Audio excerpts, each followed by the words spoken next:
guys, welcome to a new video.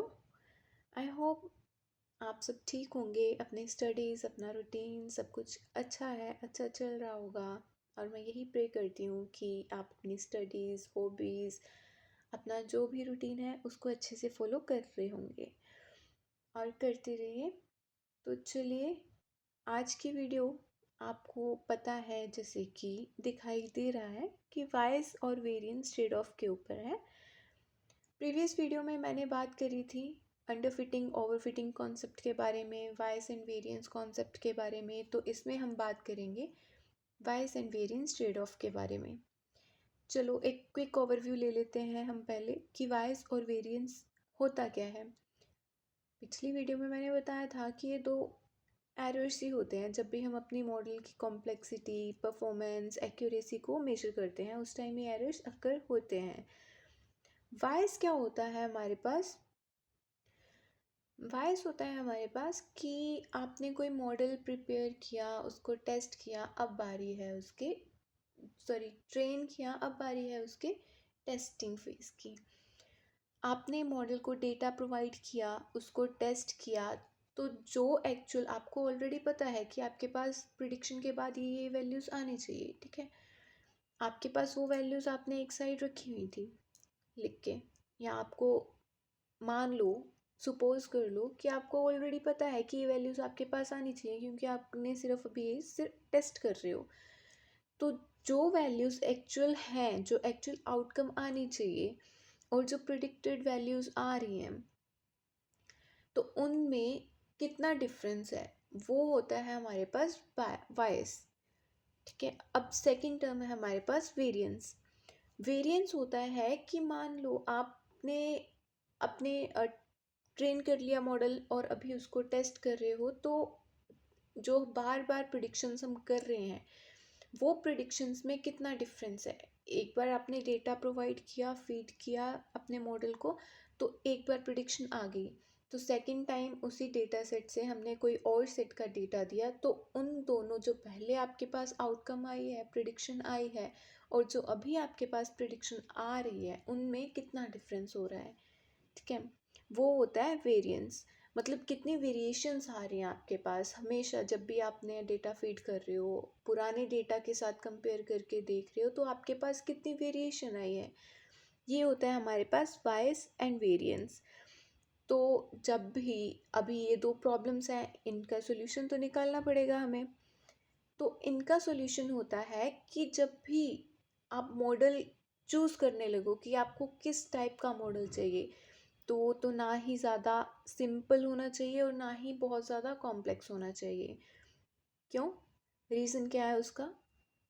जब भी आप एक सिंपल मॉडल को चूज़ करते हो, तो वो क्या करता है, जो अंडरलाइंग पैटर्न्स होता है, डेटा आप प्रिडिक्ट करना चाह रहे हो, वो उसको अच्छे से प्रिडिक्ट नहीं करता। वो एरर्स क्रिएट करता है, नॉइज़ क्रिएट करता है, बहुत ज़्यादा प्रिडिक्शन सही नहीं कर पाता। और मान लो कि अगर आप बहुत ज़्यादा कॉम्प्लेक्स डेटा, ठीक है, बहुत ज़्यादा कॉम्प्लेक्स मॉडल को चूज़ कर रहे हो, तो वो क्या करता है, नॉइज़, आउटलायर्स, एक्स्ट्रा डेटा, बहुत सारा रैंडम डेटा उसमें इंक्लूड कर देता है, जिसके कारण आपका जो मॉडल है वो अच्छे से परफॉर्म नहीं करता। जब भी उसको हम इनपुट देंगे, वो गलत प्रिडिक्शंस करेगा, ठीक है। तो हमें एक ऐसा मॉडल चाहिए जो एक्यूरेट प्रिडिक्शंस करे, एटलीस्ट वो उसके आसपास की प्रिडिक्शंस करे, ठीक है। इसीलिए ये टर्म आई है हमारे पास, bias and variance trade off. तो आपको ये सामने एक ग्राफ बना हुआ दिखाई दे रहा है। अभी आपको समझ में नहीं आ रहा होगा कि ये ग्राफ है क्या, मतलब किस चीज़ का है। जैसे आप देख रहे हो, इसके वाई एक्सिस पे हमने लिखे हुए हैं एरर्स। ये है लाइन वाई एक्सिस, जो कि है एरर्स की, और एक्स एक्सिस पे हमारे पास है यहाँ पे मॉडल की कॉम्प्लेक्सिटी। इसमें एक यू शेप बन रही है। इसको, ये हमारे पास अंडर फिटिंग वाला जोन है, और ये हमारे पास राइट साइड में ओवर फिटिंग वाला जोन है। दैट मीन्स कि यहाँ पे वेरिएंस जो है वो हाई रहेगी, और अंडर फिटिंग वाले जोन में जो वॉइस है ये हाई रहेगी। तो अगर आप इसमें देख सकते हो, तो ये वाली जो लाइन जा रही है, ये वाली लाइन अच्छे से दिखाई दे रही है ना? तो यहाँ पे इसके वाइस क्या है, यहाँ से वाइस हाई होके ये लो फेस की तरफ जा रही है। दैट मीन्स कि हाई जब तक हमारी हमारी यहाँ पे जो बायस है ये हाई है, और जैसे जैसे ये डिक्रीज हो रही है, किसके साथ? मॉडल की कॉम्प्लेक्सिटी के साथ। वाइस लो हो रही है और मॉडल की कॉम्प्लेक्सिटी बढ़ रही है। समझ में आ रहा है आपको? बायस के लो होने पे मॉडल की कॉम्प्लेक्सिटी हाई होती जा रही है।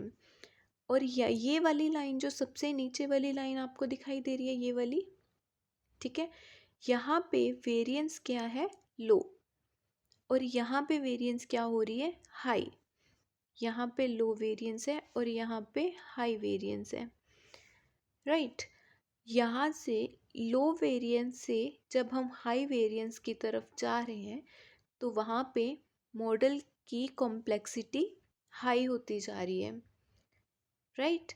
तो हमें ये लाइन है हमारे पास इररिड्यूसिबल एरर्स की। दैट मीन्स कि हमारे पास जो बीच का सॉल्यूशन आता है, जो इसका सॉल्यूशन है, वाइस और वेरिएंस एरर्स का सॉल्यूशन है एक परफेक्ट मॉडल, वो हमारे पास यहाँ लाए करता है, ठीक है। अगर आप टोटल एरर निकालना चाहते हो और एक ऐसा मॉडल चूज़ करना चाहते हो तो उसको किस तरह से किया जा सकता है, उसके लिए हमारे पास एक फॉर्मूला आता है टोटल एरर निकालने का। Total error is equal to Y square plus variance plus irreducible error. Irreducible error, इस फॉर्मूला से आप टोटल एरर निकाल सकते हो और एक बेस्ट जो मॉडल चूज़ कर सकते हो आप, राइट। आई होप आपको ये ग्राफ समझ में आ गया होगा कि किस तरह से ये ग्राफ बनाया हुआ है। और ये वाली लाइन जो है वो शो कर रही है ट्रेनिंग एरर्स को। दैट मीन्स कि जब आप ट्रेन कर रहे हो मॉडल को, उस टाइम पे कौन से कितने एरर आ रहे हैं, ठीक है। और ये वाली लाइन शो करी है हाई हाई बायस, और ये जब बायस लो होती जा रही है देन मॉडल की कॉम्प्लेक्सिटी हाई होती जा रही है। अंडर फिटिंग और ओवर फिटिंग का कॉन्सेप्ट मैंने क्लियर किया था कि कब हमारे पास अंडर फिटिंग होती है और कब हमारे पास ओवर फिटिंग होती है। तो वो वीडियो आप अगर यहाँ पे समझ नहीं आ रहा तो पहले वो वीडियो देखो, देन इस वीडियो पे जंप करना, अदरवाइज़ ये कॉन्सेप्ट समझ में नहीं आएगा। और यहाँ पे ग्राफ आपको अच्छे से समझ में नहीं आ रहा है, इसलिए मैं ये एक कम्युनिटी पोस्ट में डाल दूँगी इसकी एक इमेज, वहाँ से आप अच्छे से देख सकते हैं। So thank you so much. इस वीडियो में इतना ही, आगे नेक्स्ट वीडियोस भी लेके आएंगे। और अगर आपको कोई भी डाउट हो तो प्लीज़ कमेंट सेक्शन में आप बता सकते हैं, मैं आंसर करने का कोशिश करूँगी। Thank you so much.